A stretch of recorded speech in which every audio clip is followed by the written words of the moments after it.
Alejandra Couto, ¿con qué venís hoy? Bueno, derechos de las infancias y las adolescencias, sobre todo a la vida. Bueno, y esta última parte es la última parte también del informe.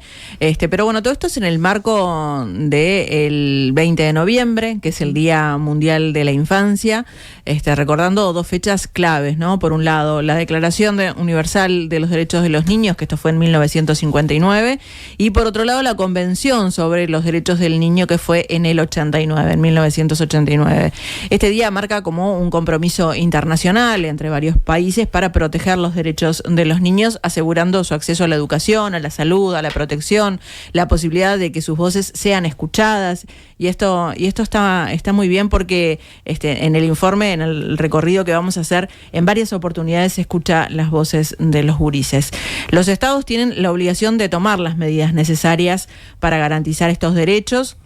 La celebración lo que se plantea es como un momento para promover acciones que defiendan, que celebren los derechos de las infancias con el objetivo de construir un futuro más seguro y sobre todo más equitativo para los niños y sobre todo esto, para todos los niños, porque en nuestro país lo que vamos a ver en este recorrido es que no se tienen las mismas oportunidades en el interior, por ejemplo, que en la capital, no se tienen las mismas oportunidades en los diferentes barrios, no se accede a los mismos derechos en todos los puntos del país.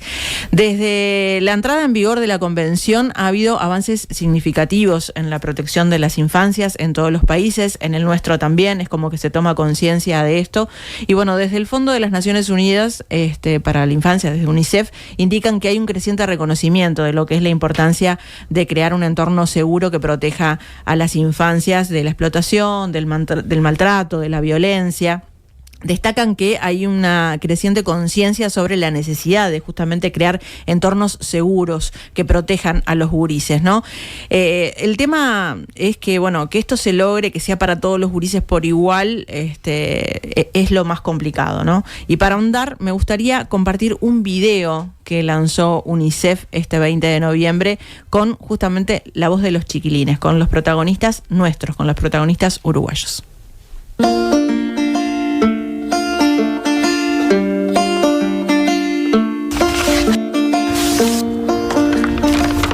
Queridos adultos, mi nombre es Byron. Adultos del mundo, me llamo Daila y tengo 9 años. Mi nombre es Lautaro, tengo 17 años y escribo de un pueblo del interior de Artigas.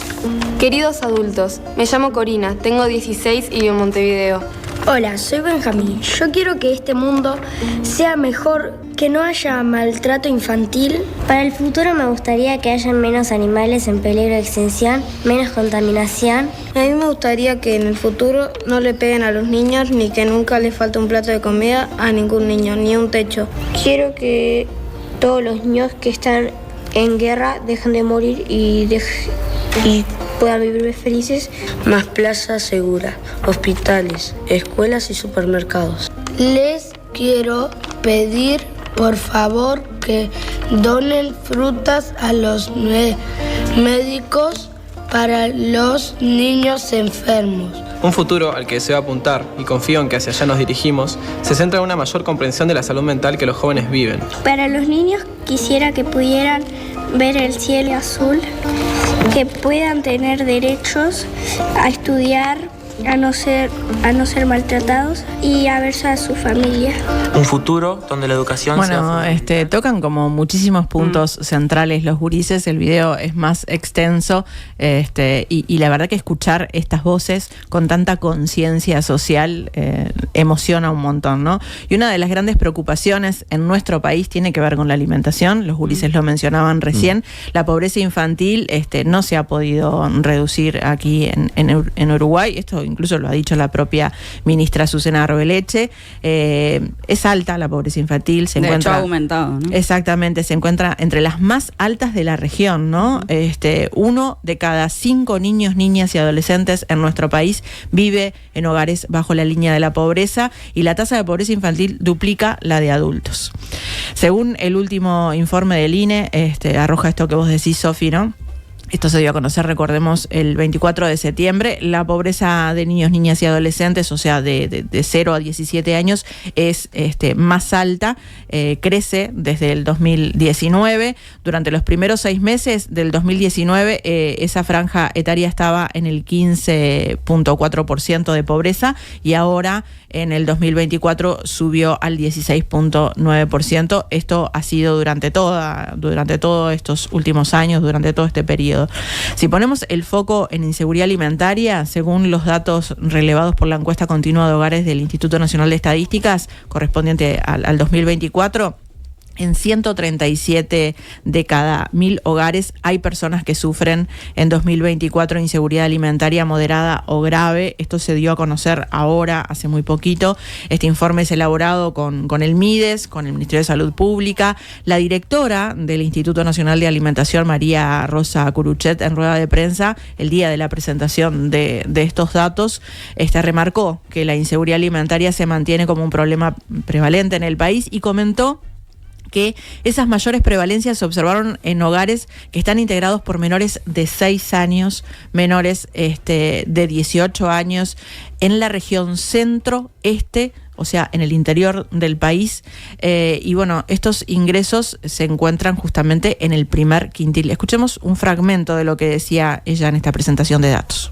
La inseguridad alimentaria se mantiene como un problema prevalente en el país. Esas mayores prevalencias se observaron en hogares que están integrados por menores de 6, menores de 18, en la región centro-este que nuclea estos departamentos y cuyos ingresos se encuentran en el primer quintil. Hay un incremento en la región integrada por Flores, Durazno, Florida, La Valleja, Maldonado y Rocha.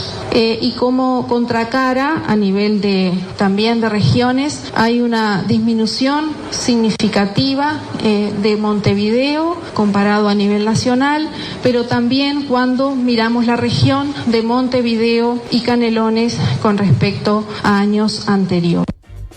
Bueno, ¿no? Y acá remarcar esto, que no es para todos por igual, que los derechos no son para todos por igual. Podemos observar que según la región del país, la realidad es diferente para los niños. No solo pasa por la situación de familias en contexto crítico, sino que esto tiene que ver con diferentes situaciones, sobre todo en el interior. Y bueno, si pensamos en los referentes que tenemos en el país que tratan temas de infancias, obviamente pensamos en Aldeas Infantiles, que es una organización internacional no gubernamental que trabaja en Uruguay desde 1960, esto con el objetivo de garantizar justamente el derecho de las niñas, los niños y los adolescentes. La organización, en el marco del Día Internacional de las Infancias, presentó un informe, lo pueden encontrar completo en la página web, que recuerda que la Convención sobre los Derechos del Niño es el documento más importante en la historia en relación con los derechos de las infancias y las adolescencias. Está basada en 4 principales ejes: la no discriminación por un lado, el interés superior del niño por otro, el derecho a la vida, la supervivencia y el desarrollo, y también la participación. Este documento cuenta con 54 artículos que establecen derechos sociales, culturales, derechos civiles, y Aldeas lo que recuerda que los estados son los responsables de garantizar estos derechos de las infancias, lo que implica, crear leyes, tener políticas públicas, apoyar a las familias en la crianza, asegurar la participación de los gurises, que sus voces sean escuchadas. Aldeas señala que proteger los derechos de los niños y las niñas significa velar por todos los aspectos que afectan sus vidas cotidianas, como ser la alimentación, que recién lo tratábamos, como ser el juego, la educación, la salud, crecer en ambientes seguros, sobre todo esto, y afectivos, pero además en el comunicado que lanzan el 20 de noviembre, hacen una serie de recomendaciones que nuestro país necesita mejorar. Pone énfasis en algunas dimensiones que requieren respuestas urgentes. Por un lado, destaca que en nuestro país los niños, las niñas y los adolescentes son los más pobres de la sociedad. Por otro lado, hablan de la infantilización de la pobreza, que sigue siendo lamentablemente un fenómeno que no se ha podido combatir. Pero escuchemos un fragmento de una charla que mantuve con Martín Pardo. Él es politólogo y es además coordinador nacional de incidencia de aldeas infantiles. Salimos bastante mal parados en la foto. 20 de cada 100 niños y niñas en el Uruguay de hoy viven en condiciones de pobreza, y esta cifra, si por ejemplo la comparáramos con la edad de los adultos mayores, es dramáticamente diferente. Hay una brecha enorme de desigualdad intergeneracional. Apenas 2 de cada 100 adultos mayores viven en condiciones de pobreza, y esa cifra en el caso de los niños y niñas es de 20 de cada 100. Entonces, ese primer objetivo de desarrollo sostenible que impulsan muchos gobiernos y organismos internacionales, que refiere a combatir la pobreza, en nuestro caso, bueno, aparece como un desafío muy instalado, y sobre todo para las nuevas generaciones, ¿no? Desde la sociedad civil, no solo desde aldeas infantiles, sino todo lo que es la ANON, bueno, la Plataforma de Infancias y Adolescencias, se viene insistiendo mucho desde el diálogo multiactoral, multipartidario. No se trata de gasto público, se trata de invertir en infancia, que eso es lo que el país necesita. Los niños y las niñas de hoy no es que sean el futuro, como se suele decir, sino que justamente son el presente, y es desde ahora que requieren esta respuesta para estar en condiciones después de incidir en el mejor sentido en la economía, en la productividad y en la sociedad del mañana, ¿no? Los datos más recientes plantean que en el entorno de los 160.000 niños y niñas del Uruguay hoy están viviendo bajo la línea de pobreza, pero además se habla de una línea de pobreza medida por ingresos, y en realidad hay que ver todo lo que está detrás, no bajo la línea de pobreza, sino lo que está detrás de la pobreza en términos multidimensionales. Bueno, 160.000 niños viviendo bajo la línea de la pobreza. Por otro lado, destacan que están expuestos a situaciones extremas de violencia, que terminan en muchas situaciones, bueno, con sus vidas, como lo hemos visto en diferentes episodios que han ocurrido en las últimas semanas. Las comunidades y las familias requieren de más redes y mecanismos de prevención y apoyo para evitar justamente que esta violencia se propague, para que no se críen en estos ambientes donde es muy difícil después enseñarles que existe otra realidad, ¿no? Otra realidad diferente que no tiene por qué ser expuesta a violencia. Además, desde Aldea ponen el foco en el suicidio, que es una de las principales causas de muerte entre adolescentes y jóvenes. Hablan de el acceso a la salud mental, algo que es fundamental y algo que está siendo realmente muy complicado, obviamente para todas las personas, pero para los gurises también.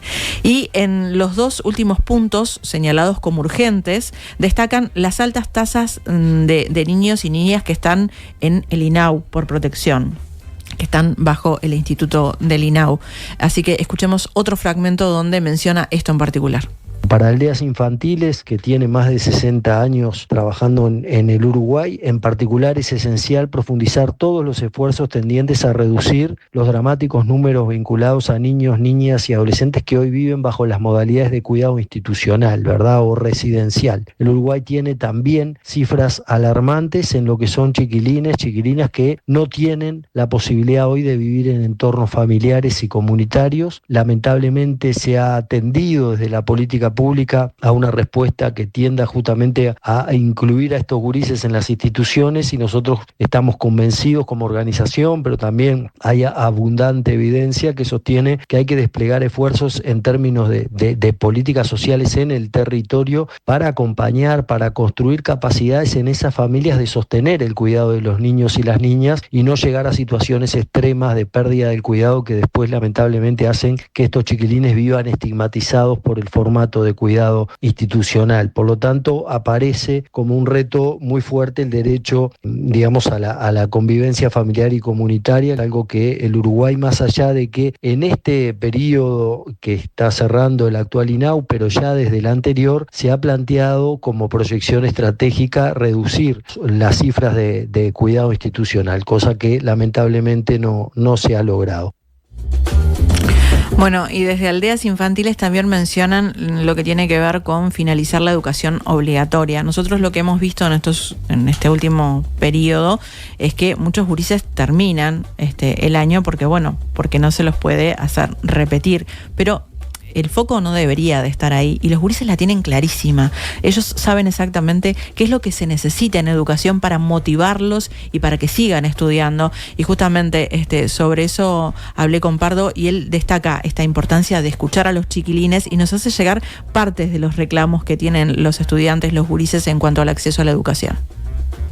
Me gustaría de pronto citarte lo que esta misma semana, en el marco de lo que fue la Semana de los Derechos, que se celebró entre otros lugares en la Plaza del Entrevero, ahí se armó la Carpa de los Derechos con participación de un montón de organizaciones de la sociedad civil, y los propios niños y niñas estuvieron reflexionando en torno a sus derechos, ¿no? Y sobre el derecho a la educación, ellos mismos plantearon, lo estoy leyendo textual: proponemos que los y las docentes nos enseñen con juegos educativos, que nos respeten, que no falten tanto a clases, que generen clases más atractivas y dinámicas, que nos brinden materiales deportivos para jugar en el recreo, que nos escuchen y nos expliquen bien las actividades. También le demandaron al Estado y al gobierno que haya más escuelas de tiempo completo, que se enseñen más idiomas como el sistema braille y el lenguaje de señas, que existan programas para combatir el bullying y todo tipo de violencias, que los centros educativos sean lugares adecuados y de buena calidad para estudiar, transporte accesible y gratuito para los estudiantes del país que viven más lejos, que agreguen rampa y elevadores para las personas con discapacidad. Todo esto sale de los chiquilines, ¿no? Que me parece que es lo que le da más fortaleza a los planteos, que los centros educativos tengan lo necesario para estudiar, que haya más personal docente y auxiliar en las escuelas, contar con más recursos económicos para una mejor educación cuando hay que comprar útiles, cuestiones edilicias también, agregar unidades curriculares, que los centros educativos estén en buen estado, que nos cambien los baños. Estas reflexiones son de chiquilines de distintas edades, prioritariamente de nivel escolar, de escuelas públicas y de centros juveniles y clubes de niños de INAU.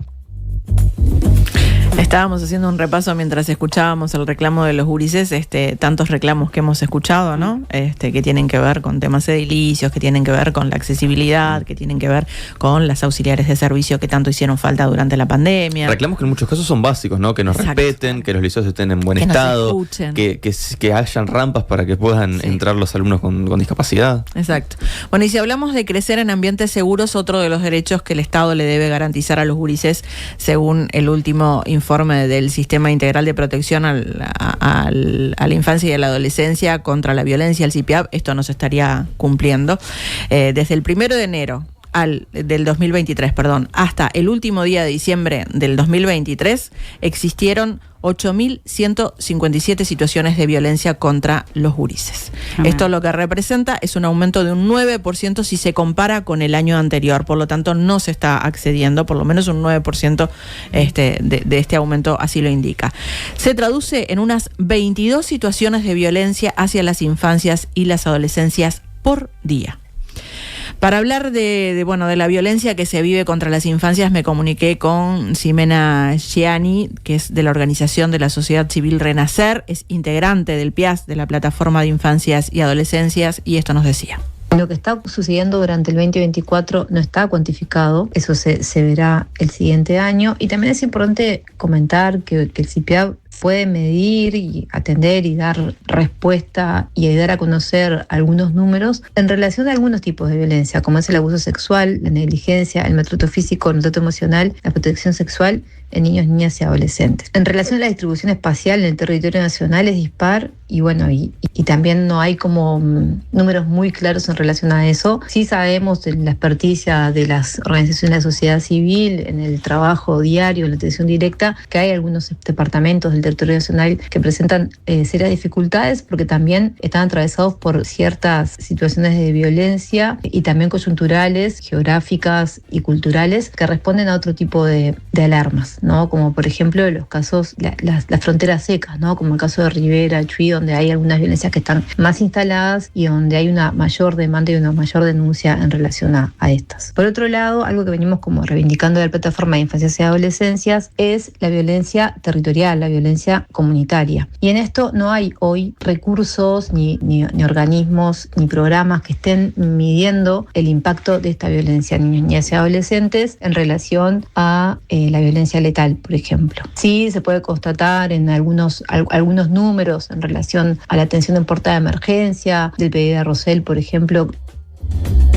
Bueno, varios puntos, ¿no? Por un lado, cuando ella habla de la frontera seca y de los peligros que hay allí alrededor, recordemos las cosas que sucedieron en el INAU con los gurises que están en Rivera, donde muchas gurisas son explotadas sexualmente, que cruzan la frontera, que desde el INAU saben lo que sucede, que no lo han podido controlar, que no lo han podido mejorar, que no tienen las personas que justamente acompañen a estos gurises para que estas cosas no sucedan. Lamentablemente, estuvimos con una muerte, la primera muerte materna de nuestro país, que tiene que ver con esto, con explotación sexual, con abuso y con una gurisa que estaba internada allí en el INAU. Y si hablamos de lo que tiene que ver con la muerte de los chiquilines por armas de fuego y el control que deberían tener desde el Pereira Rosell en la puerta de entrada, nos encontramos también con otro de los temas que hemos tratado en los últimos tiempos, y el título justamente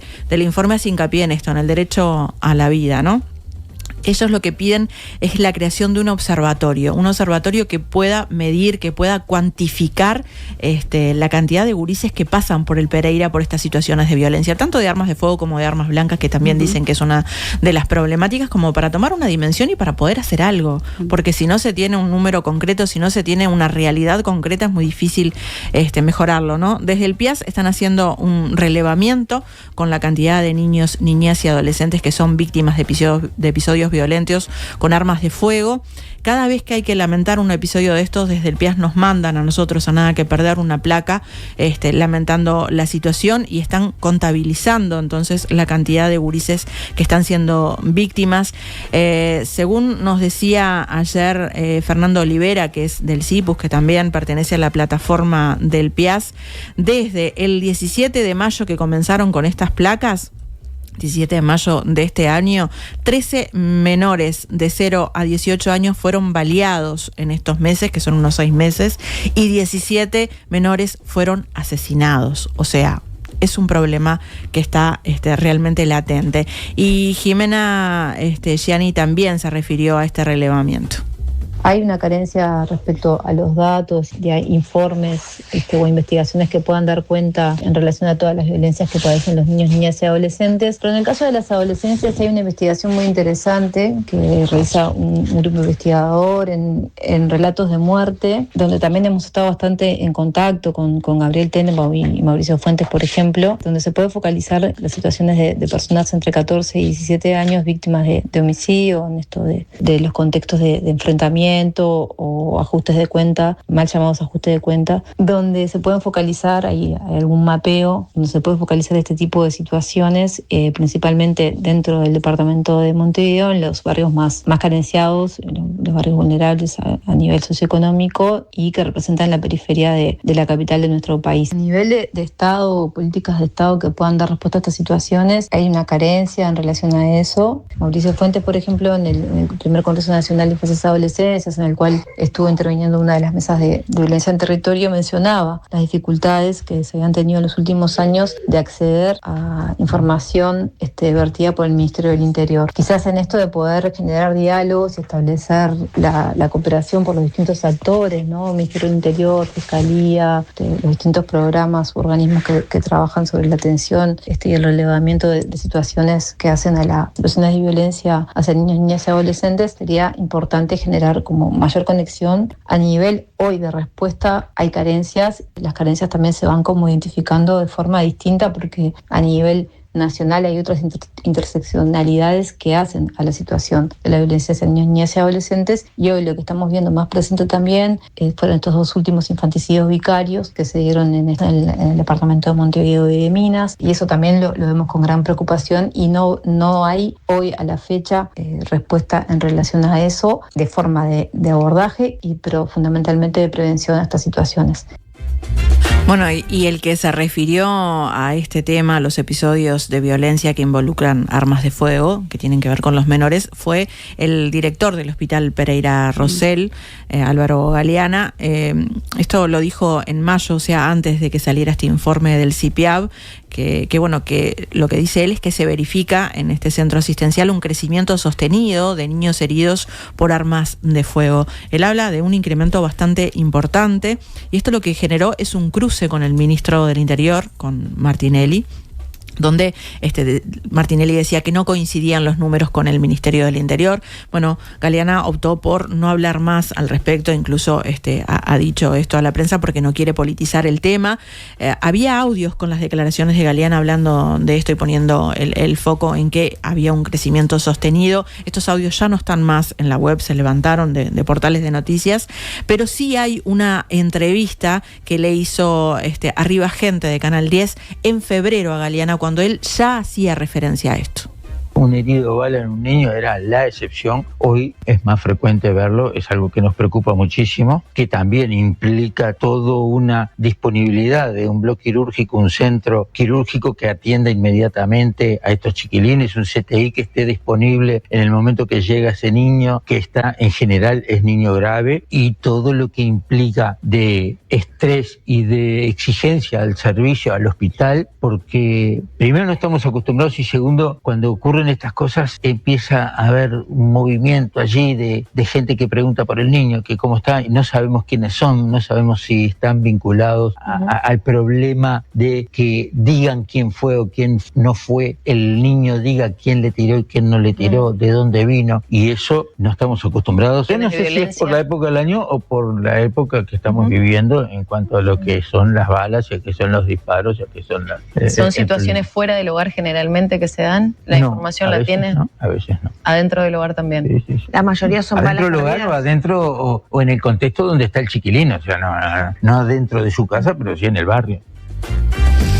Bueno, y el vivir situaciones de violencia extrema, el vivir en algunos contextos críticos, tiene otras repercusiones que tienen que ver con la salud mental que también existen problemas en diferentes lugares, no solamente en contexto crítico, y que muchas veces es difícil acceder, para las familias es muy difícil acceder a la atención en salud mental de los gurises.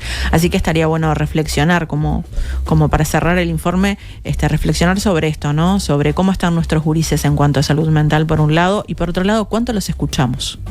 Creo que por ahí sería. Muchas gracias, Alejandra. A ustedes.